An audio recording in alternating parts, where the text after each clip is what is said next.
Section 2.2, linear equations. Objectives are to graph a linear equation and to write the equations of lines. So graphing linear equations. A linear function is a function whose graph is a line. A linear equation is an equation that represents a linear function. Your independent variable is the variable that makes up the domain of the function.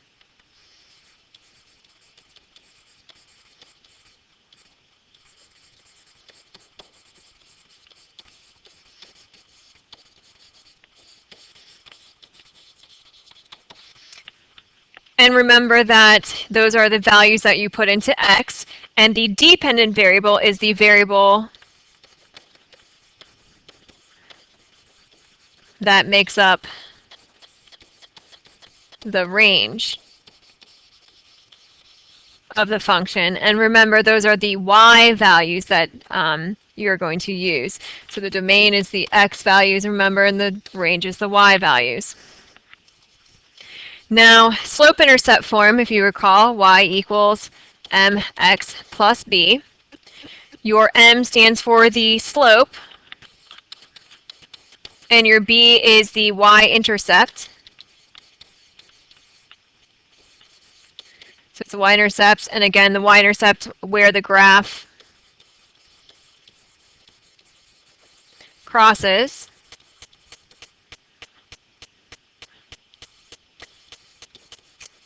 The y-axis, hence that's why it's called the y-intercept. So this right here would be the y-intercept. This right here would be the x-intercept, because that's where it crosses the x-axis. How do we calculate the slope? Remember, your slope is the rise over the run. And if you're given 2 points, so like right here we have x1, y1, and x2, y2, the way that you calculate that is y2 minus y1 over x2 minus x1. And remember, it's always rise over run, so in this case the vertical change and then the horizontal change. Let's go ahead and graph some of these. And again, this should be familiar to you guys. Okay, so we're going to graph these. Ignore the lines that I have right there. I'm going to use those for my graph so I don't have to worry about them later.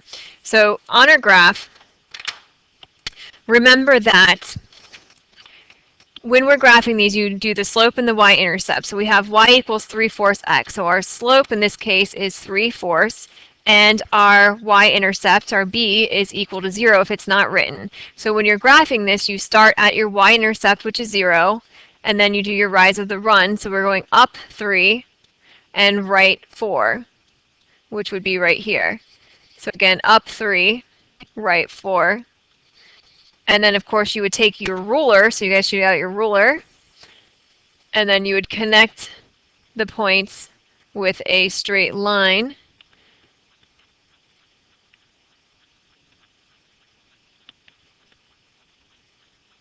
And I just realized that that point was off a little bit, so it should have been right there. And notice that your line should go through your points. And of course, also notice that my line that I drew has arrows at the end of it. So let's go ahead and do the next one. Now for this one, notice it's not in slope-intercept form. If your line is not in slope-intercept form that you're given, you need to put it in the slope-intercept form. So subtract x from both sides, and you get y is equal to negative x minus 2. So that means that my slope is negative 2, and my y-intercept in this case, I'm sorry, my slope is negative 1, because that's what's in front of your x, and your y-intercept's negative 2. So in order to graph this, on my graph I start at my y-intercept, which is negative 2. And then I'm going down 1, because it's a slope of negative 1, right 1. Down 1, right 1, down 1, right 1. And then when I put my line on that, it should connect through all the points. And if you have these squares, you should always try to take your line so it goes through the entire graph. I don't want like little lines on your graph. So let's go to the next one. So for this next one, we need to do the same thing. So first you need to solve for y. So I'm going to add the 2. And then rewrite it. So if I rewrite this, I get y is equal to negative 4 thirds x plus 2. My slope is negative 4/3. My y-intercept is 2. So on my graph, I put 2 on the y-axis, and then I'm going down 4, right 3, and down 4, right 3.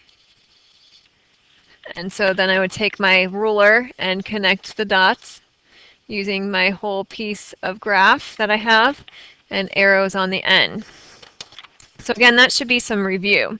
Now let's go ahead and talk about the intercepts and standard form. So the y-intercept is again the point where the line crosses the y-axis.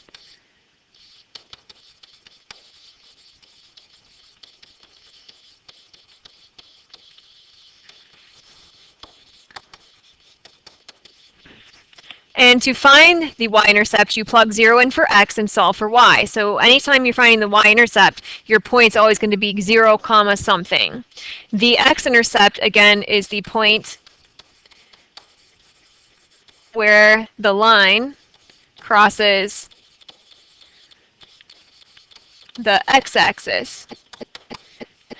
To find the x-intercept, you plug 0 into y and solve for x. So your point for this one is going to be some x value, comma 0. Now, we also have different forms for our lines. We talked about slope-intercept form. We also have standard form. So standard form for a line is ax plus by equals c. And remember, you're going to be plugging numbers in for a, b, and c. X and y always stay in your equation. Now, remember for standard form that a value cannot be negative.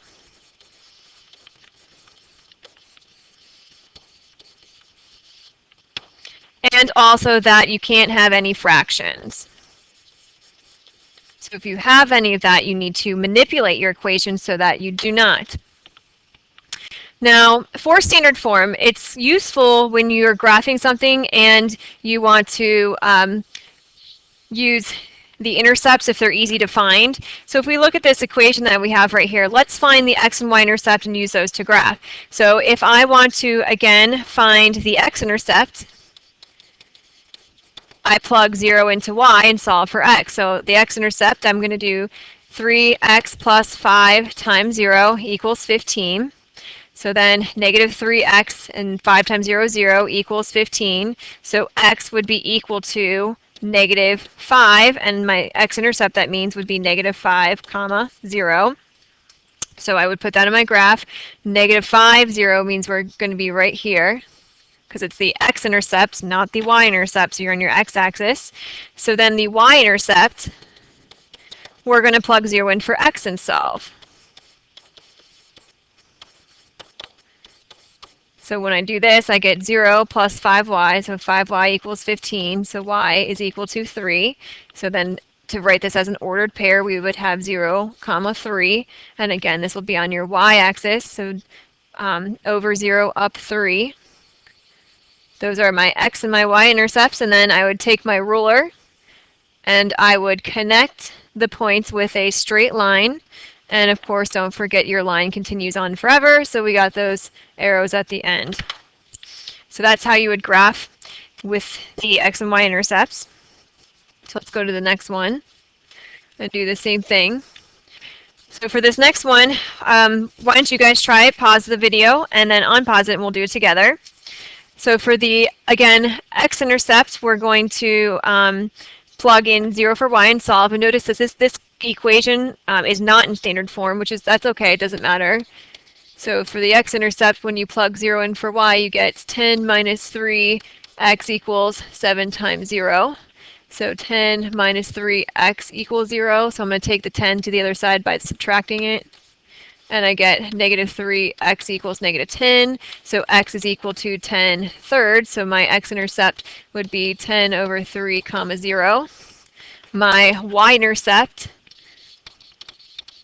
we're going to plug 0 in for y, 0 in for x and solve. So 10 minus 13 times 0 equals 7y. So 10 and 13 times 0 is just 0, equals 7y. Divide both sides by 7. and we get y is equal to 10 over 7. So I get 0, comma 10 over 7. So now this is a case where graphing these intercepts really isn't that nice. So it probably would have been better to put this in slope-intercept form and then graph my line, but that's okay. So the best way to graph this is probably to figure out what the decimal is for each of these. So 10 thirds is about 0.77, and 10 over 7 is about 1.4. So on my graph, if we do this, we have so 0.77 on the x-axis is very close to 1. Oops, that looks like I just put it at 1, so very close to 1. And on the y-axis, we have 1.4, which is almost swoops in the middle. It's hard to make those small dots with my line. So then I would take my ruler and connect those two dots that we have.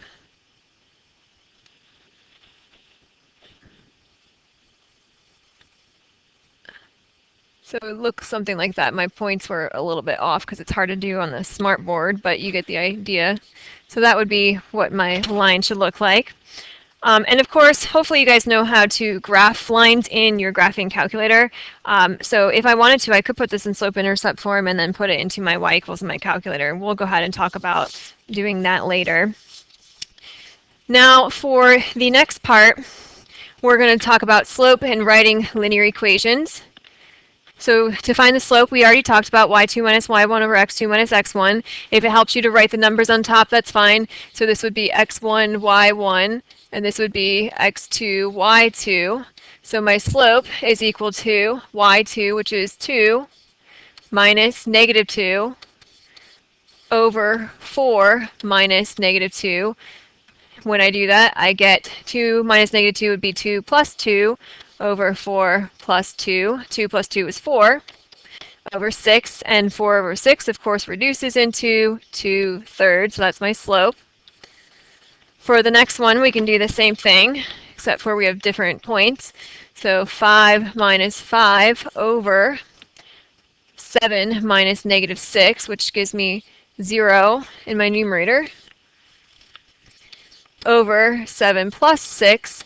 So in this case, we would end up with 0 over 13. And remember, 0 in your numerator is okay, we just can't have it in our denominator, so this is just equal to 0. So my slope is 0. Remember, when we have a slope of 0, we have special lines, so this is actually going to be a horizontal line. And for the next one, we have finding our slope. So you should try this on your own, pause the video, then unpause it, and we'll take a look at it. So 6 minus negative 7 is 6 plus 7 over negative 8 minus 2.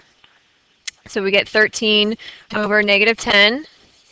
And then for the last one, we would get a slope of 17.5 minus negative, so plus 12.5 over negative 3 minus 3. And if you look at your denominator, you have negative 3 minus negative 3, so that should have been plus.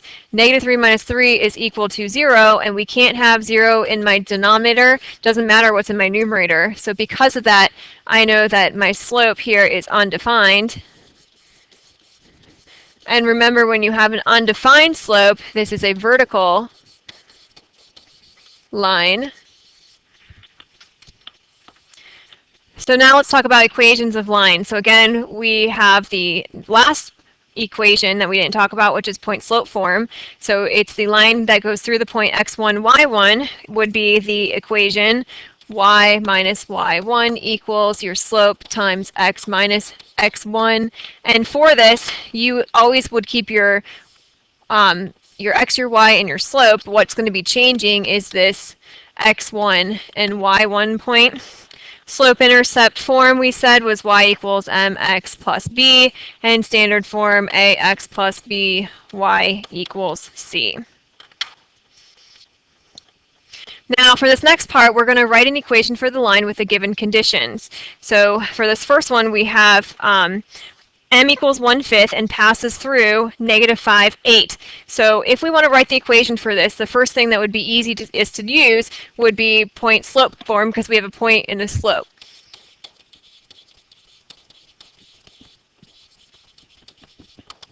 So So I always like to write out the equations because it helps me memorize them.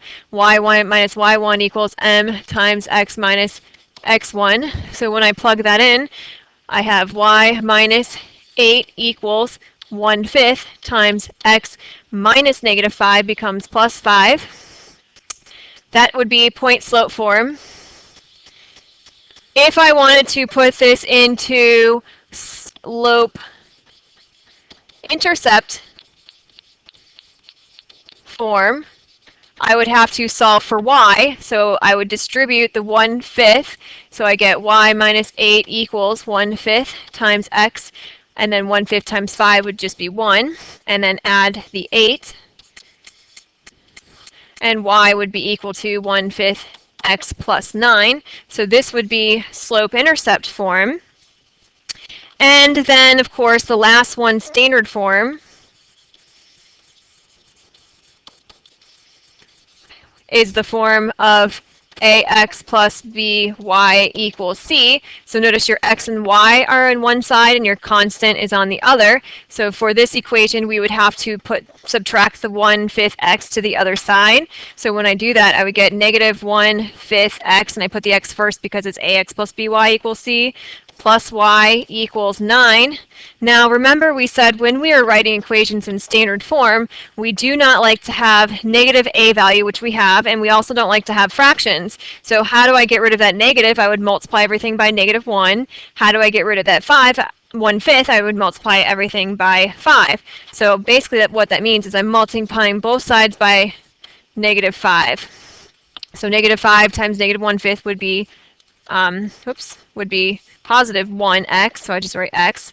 -5 times +1 would be -5, and then we have that y there. And then -5 times the 9 would give us 45. And so this would be my equation if it were written in standard form. And I just noticed that I forgot because this is -5 times +9, so that's negative. So that would be my standard form. And so I just shrunk all those and put them underneath the equation. So the next part for B says we're going to write the equation in a line that passes through 5, 0, and -3, 2. Well, if you look at for point slope form and slope intercept form, in order to write the equation, you need to find the slope first. So that's the first thing you're going to do here. So slope would be equal to 2 minus 0 over -3 minus 5. So we get 2 over -8, which is equal to -1/4. Now that I have my slope, if I want to write the equation of the line, next I would need to put this into point slope form. So if you look, you have 2 points here. How do you know which one to pick? Really, it doesn't matter. So you can pick either of the points. So pick either point. And in this case, I'm going to pick the one with 0 because 0 is easier to work with. And then I would always write it down so I know which one you picked. Now I'm going to put this in point slope form. So y minus 0 equals my slope times x minus my x coordinate of the point that I'm using. Now this would be point slope form.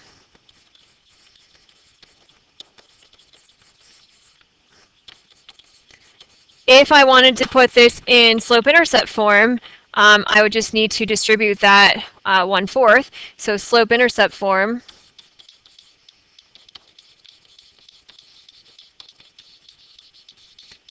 would, of course, be y equals mx plus b. So when I do that, I have y minus 0, which is this y, and distribute each of these terms here. So when I do that, I get -1/4 x, and negative times negative is positive 5/4.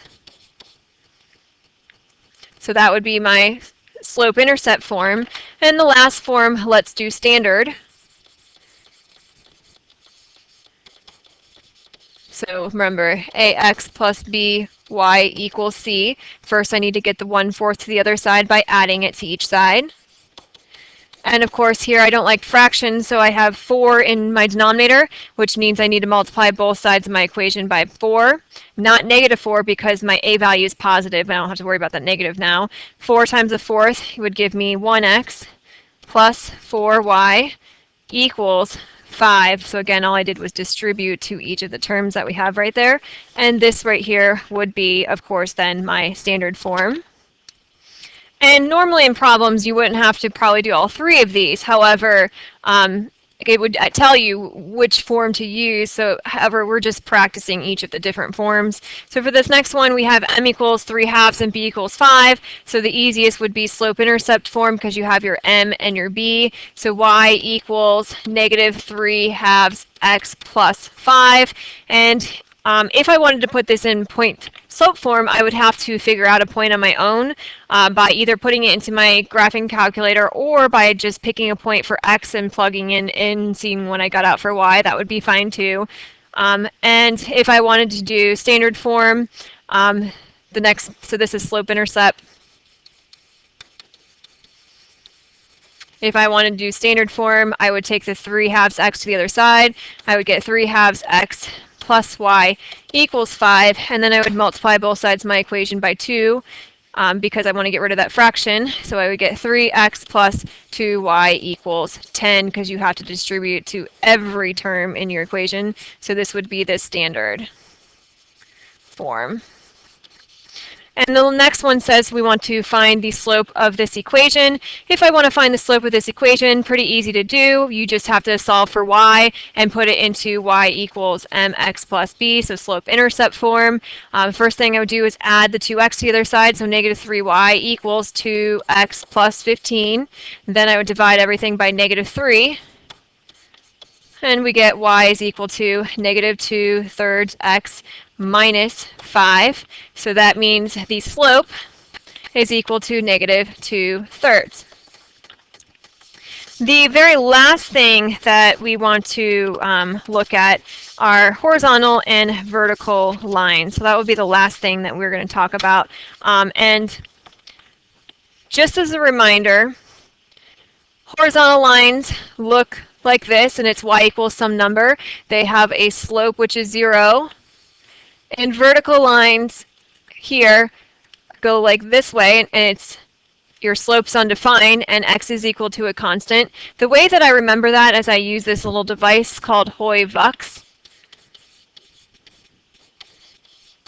So this H stands for horizontal.